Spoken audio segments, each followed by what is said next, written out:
மர்மயோகின்ற ஒரு படத்துல அவருடைய கேரக்டர் பேர் வந்து கரிகாலன். அதுல ஒரு சூப்பர் டயலாக் ஒன்று சொல்லியிருப்பாரு.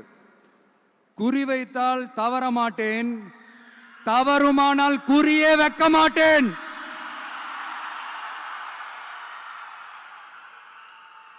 இதெல்லாம் யாருக்கு சொல்றோம், எதுக்கு சொல்றோம்னு புரிய வேண்டியவங்களுக்கு புரிஞ்சா நல்லா இருக்கும். இது இன்னைக்கு நேத்தெல்லாம் நடக்கலைங்க. 1972 நடந்து முடிஞ்சிருச்சு. எப்போ எம்ஜிஆர் அவர்கள் கட்சி ஆரம்பிச்சாங்களோ அப்பவே அது வந்து ஒரு கூத்தாடி கட்சி. எப்போ எம்ஜிஆர் அவர்களுக்கு பின்னாடி அத்தனை மக்கள் திரண்டு நின்னாங்களோ அப்பவே அது வந்து ஒரு கூத்தாடி கும்பல். நடிகர் கட்சி நடிகர் கட்சி நடிகர் கட்சின்னு சொன்ன ஒருத்தர் அதுக்கப்புறம் எம்ஜிஆர் கூடயே போய் சேர்ந்துட்டாரு.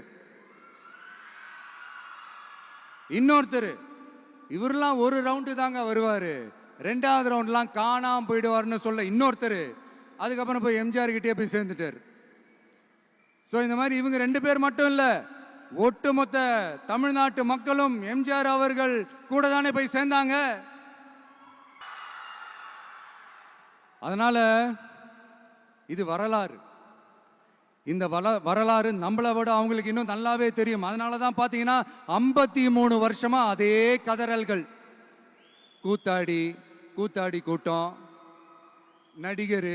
நடிகர் கட்சி நடிகர் கூட்டம், இப்படி. மர்மயோகின்ற ஒரு படத்துல அவருடைய கேரக்டர் பேர் வந்து கரிகாலன்.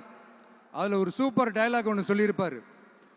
குறி வைத்தால் தவற மாட்டேன், தவறுமானால் குறியே வைக்க மாட்டேன்.